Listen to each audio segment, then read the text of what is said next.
Thank you for joining us today. I'm your host, Tracy Bennett. With me in studio are certified financial planners Tyler Cook and Tony Payne. And today we're diving into why an estate plan is not enough on its own and how a strong family governance system in place helps everything stay on track. If you've ever had a situation where you've got multiple family members that are in disagreement about the way things should go as far as upon your passing, this show's for you. So estate planning without governance, without family governance, is like a car without a driver. There's the analogy. There's a lot of cars without drivers now, though, Tracy. Yeah, well, I would never trust that personally, as you know me well enough to know that is not going to be on my bucket list. But governance is one of those big words. So yeah, that was the first thing I wanted to break down. So you think about like a board, a corporate board or something. If they're all the same family, they all have the same last name. I don't think of that as great governance sometimes, at least for a publicly traded company. Because how are you really being independent? How are you really making decisions? So when we think about governance in a broader sense, the idea is not just equal or fair, but also is it truly independent? And independent governance, especially in this family setup, that's where, have I thought it through? Is there a system in place that's realistic aside from just on paper? We'll go through some examples here, but it may look great on paper, but the governance structure may not really be real. Yeah. And in tandem with that, I want to break down what a good estate plan looks like. We just shoot a bullet list of things that should be on people's radar from an estate planning perspective. So living will, right? There's four basic ones. It's the last will and testament, your living will, power of attorney, which we think of that for financial matters, and then a power of attorney for healthcare. And those are separate. Those are all four different documents. Mm-hmm. Yeah. There's other things we can get into it. Right. But those are the core piece to it. Sometimes you get into trust planning and other things like that. But I think more important than having the documents is kind of what we're getting to on the governance piece is who are you listing in those roles? Right. Are they the right fit? Mm-hmm. If you have siblings, is there going to be some potential infighting? How do you prevent those things and maybe have some control beyond the grave? So there's a lot to unpack. Yeah. Okay. So the missing piece, why is an estate plan? Why an estate plan alone isn't enough. So say you've signed your estate documents and everything's buttoned up, nice and tidy. What happens when the family doesn't understand the plan, or worse, disagrees with it? If you've got more than one offspring or more than one individual that you're creating a legacy for upon your passing. So we'll say this. Let's say you've done your estate plan. It's a well-drafted document. You saw these wonderful estate planners with the marble floors downtown and everything. You paid a really pretty penny for all of it. That's not it. That's not enough. You've listed two children who don't talk to each other. And they're co-executors in this. They're trustees together in this. They're co-beneficiaries in this. Maybe there's property they own together that they might inherit together, or they don't own it yet, that they've never had to deal with it yet, but they're going to inherit it, and they don't even talk to each other.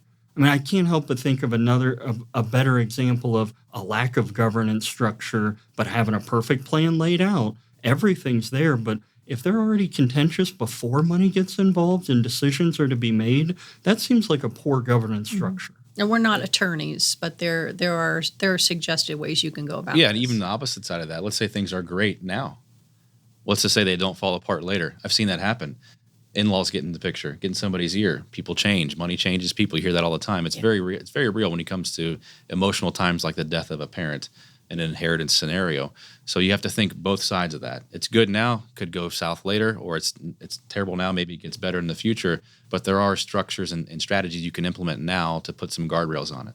I don't know that you can ever prevent if somebody really wants to be difficult and contest things. I don't know if there's ever a way to really button that up to a situation where it can't be time-consuming and belabor the point and take time to have things settle out.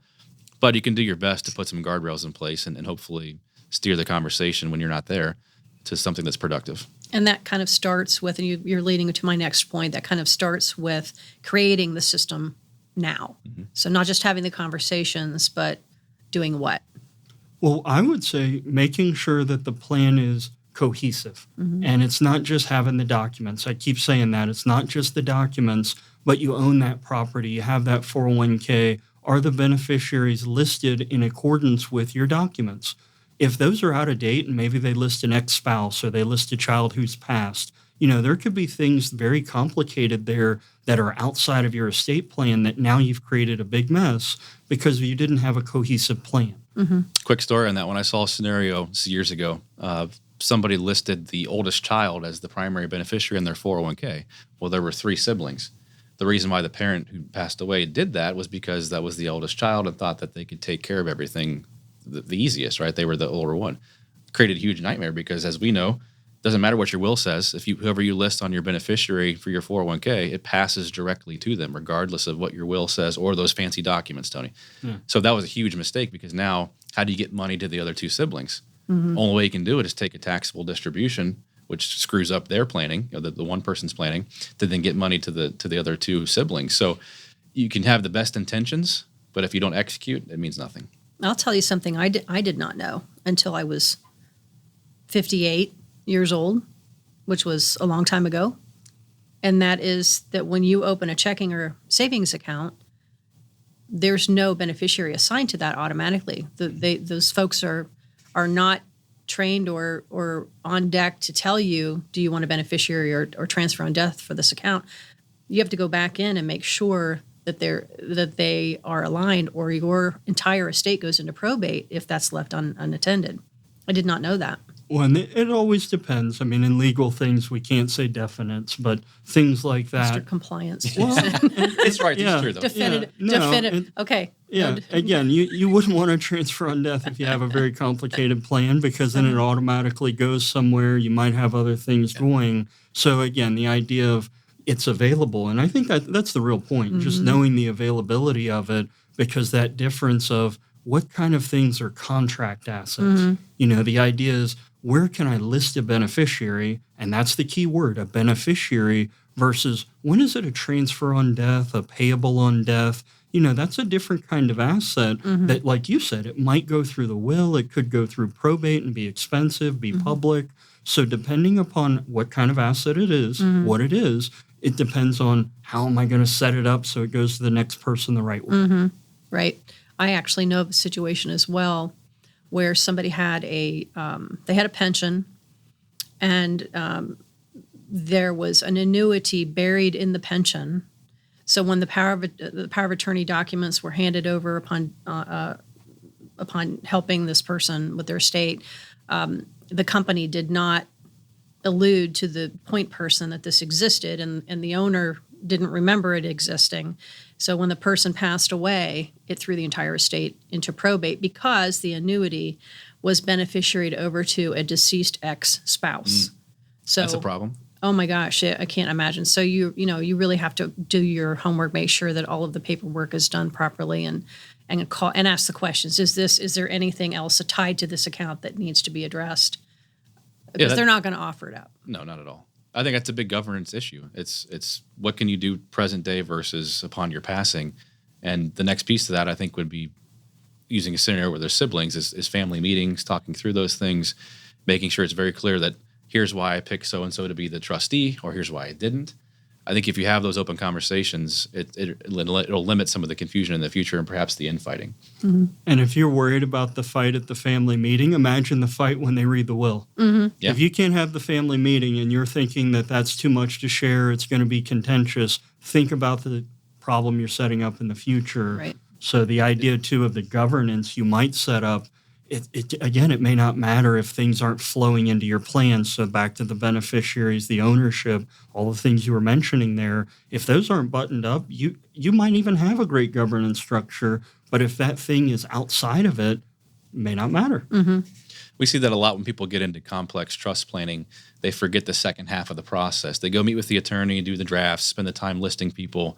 That's step one. Step two is what's called trust funding, which is actually implementing that trust into your plan, like updating asset ownership, titling, it could be beneficiary designations, all sorts of things. Oftentimes there's a big gap there. And unfortunately, we see attorneys that'll just do the documents and kind of just pass it off and be done with it, wash their hands and they're done. The reality is a good attorney will walk you through the second half of that on updating So you're beneficiary saying designations.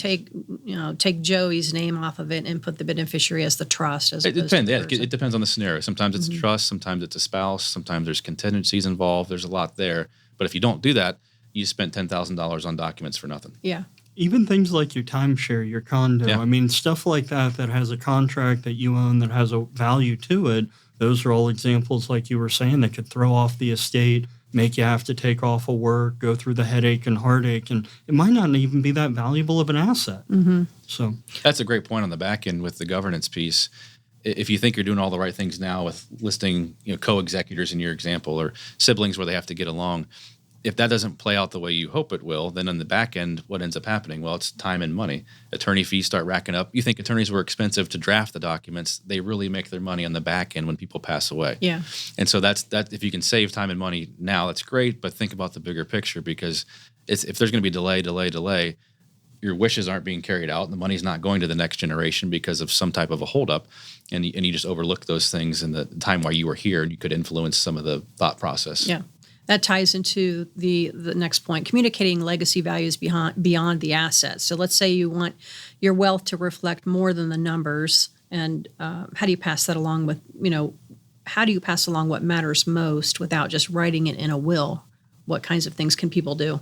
that might be bigger than financial planning. That might be parenting, or that might be relationship management. Again, I you agree. can write all these things down, Let's give it sort of a tangible well, scenario. I don't know that there is. If you think about what Walt Disney valued and his heirs and what they can do with their money, and, you've got a complete diversity in the Walmart heirs. I mean, the idea that they did things the right way, but they maybe have people that aren't practicing the same values as their original people. What could they do differently? Even the Rockefeller family.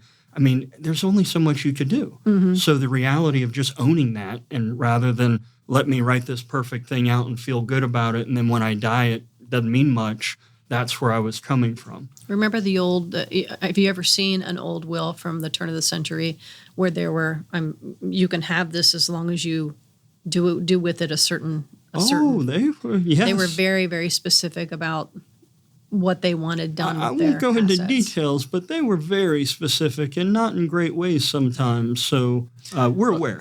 Yeah, even in trust planning now too, you can put provisions in there that if somebody has to be, can't be on drugs and they have to have a certain career, you can get that customized with it now if you really wanted to. Now, will the trustee actually carry out your wishes? That's the governance piece. You just don't know. So that's why naming the people, making sure they're aware of what their role is and what the responsibility is on the back end is critical to do today. You can't leave that for when you're not here. Mm-hmm. And I'm going to take a real example here. It's going on right now. It's public, so I feel like we're not sharing any private details here.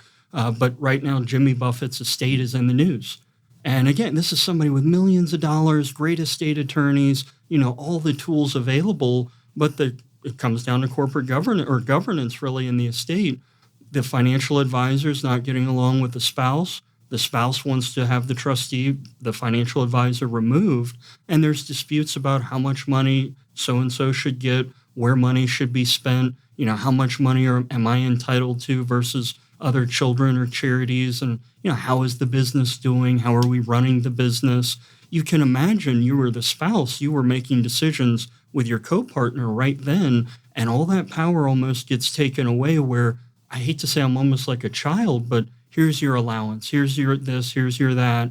And again, with great intentions, I think, you set this thing up, and a couple of years later, now it's, attorney fees, very public, things you may not ever want to have in the news might be out there because it's now a public court case. Mm-hmm. These are the kinds of examples of governance where you might have that perfect plan and the values laid out, but you've got to pick people and think about the people involved. I want to touch on one point you mentioned too with the business, because that's something I wasn't thinking of yet. But if you're a business owner too, that often how that business passes on to the next generation is outside of your will and your trust and those things. It's operating agreements. It's other documents that get in the mix too. So understanding that piece is huge. I think of like the Margaritaville Empire. Yeah, no. And what's going on. But the idea there is it's not just the documents we mentioned earlier. It's not just the bank account situation you mentioned too. If you're a business owner, it's another complexity you have to look into. And to go back to your question, Tracy, about what's tangible, I mean, there are some tangible things. You're right. And Tyler, you hit it a couple. A buy-sell agreement in a business. You think about you have 3 children. One of them's been in the business since they were 12. The other 2 went off to school, did their own things. One's floundering or something. The other is running that business and doing great. Well, when you die, do they divide it by 3, and now the one who set everything up has 2 new partners that haven't been along for the ride, have no background? But they got to vote, right? Yeah, they got to vote, and they want a dividend, Yeah. or they may want to sell out, and they don't understand that, hey, they were working towards that bigger goal, so these are the things that you have to plan ahead of time.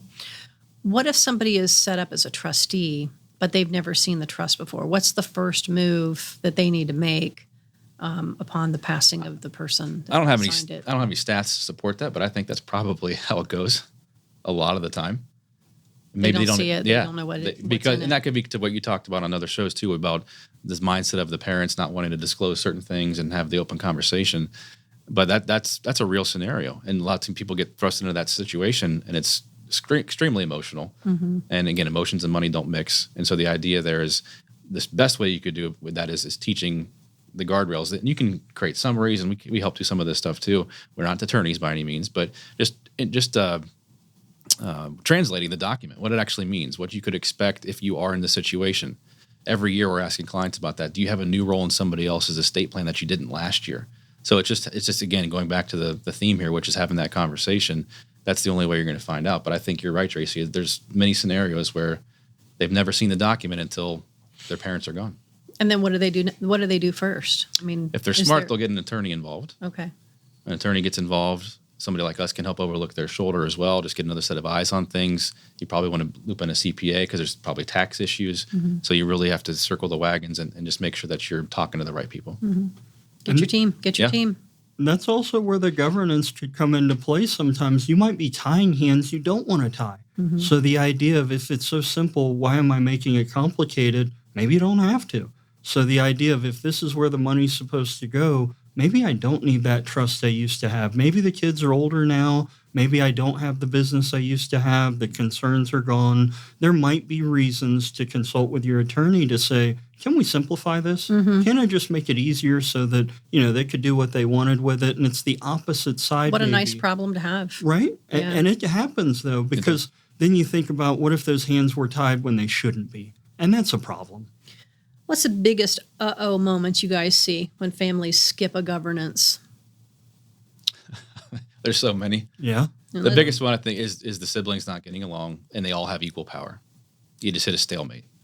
Nothing gets done. Yeah. Attorney bills rack up, and ultimately the parents' wishes are not being carried out because of the conflict. That's a huge one. Or sometimes there's a trustee that somebody listed, and it was maybe a friend of a friend, and they forgot to update it, and they're no longer have a relationship with that person. To your point, like updating beneficiaries. Well, what if it's somebody that actually would have an active role?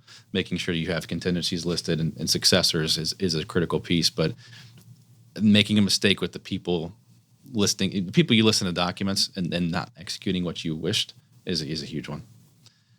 Yeah, again, moments when you think about I mean, I think of even more explicit terms maybe than in some scenarios, where if you didn't have the plan in the beginning and now you've had that health event come up and you're trying to schedule with an attorney, or you're trying to think about your last wishes, and you know what, I've got a lot of stuff I need to deal with. I got to fight the good fight, but I also got to schedule with a new attorney. I got to get trusts drafted. That's an That's a, you know what, out of all these things I have going on, now I've got to do this. That's where I think planning ahead, having a plan, documenting it, then updating it will make it a lot easier when that moment comes up. Yeah, I think what you're saying is that you don't want to be on your deathbed having to update documents. Yeah, you're make right. last minute Yeah, adjustments you're right. like that. That'd be a major.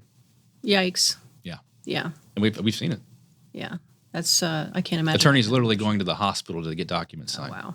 That's Last not minute good. stuff like that. And it's sometimes the oddities. One spouse passed away when it was so obvious maybe that the other one would be the first one to pass, and life happened, something came up, and you know what we thought might have been the order didn't happen. And then you have things like that where maybe that other spouse already had a diminished capacity. That operating spouse maybe was their power of attorney. They were the one making all the decisions, and if something happened to them, now what? And that's where contingency and this governance structure really comes in. When you said diminished capacity, that's another scenario.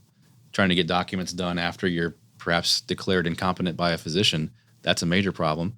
Another scenario I've seen play out too is if somebody, the parent in this case, would have a diminished capacity or maybe some dementia going on.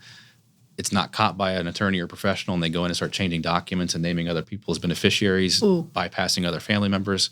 That would be a major, Yeah. I keep wanting to say something else. No, because part of It's an governance isn't just the who gets to do what, but it also helps protect the estate and the fraud aspect. So yes, I want to impart my values and, hey, take a trip to Disney every year, that kind of thing. But I also want to make sure that you're not approached by all these people trying to get you into these bad business deals or something. So by having a governance structure, there may be a way to say, you know what, how can we avoid this? And that's also important. Yeah. Great points. Sounds like everybody needs to be on the same page. Just Yeah, start and to there might finish. not be that kind of kumbaya type setup Yeah. in your family, which is fine, but do the best you can to forecast the what if type scenarios. You're not going to get every single one. It's impossible. Yeah. But just lay it out, play it out in your mind. It's not fun to think about. People don't like to think about their Right. demise, but you could be creating a bigger mess when you're not here. Oh, That's right. not. I don't think anybody wants to. I leave think, that. you brought us full circle. Having that conversation is tough enough. And for many people, it's not something they want to even discuss. They put it off and put it off. You deal with it.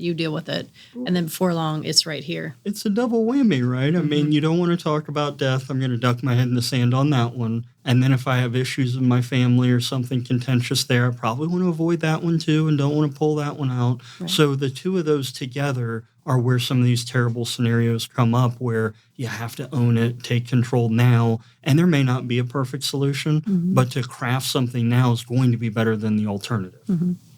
Well, that's a great tie into the end of the show. I guess as is usual, put your team together, your professionals, your CPA, your attorney, your certified financial planner. Thank you for joining us today. We hope we've given you some great tips, and we hope you'll give us a call if you need any help. Thanks for tuning in. We hope you'll come back.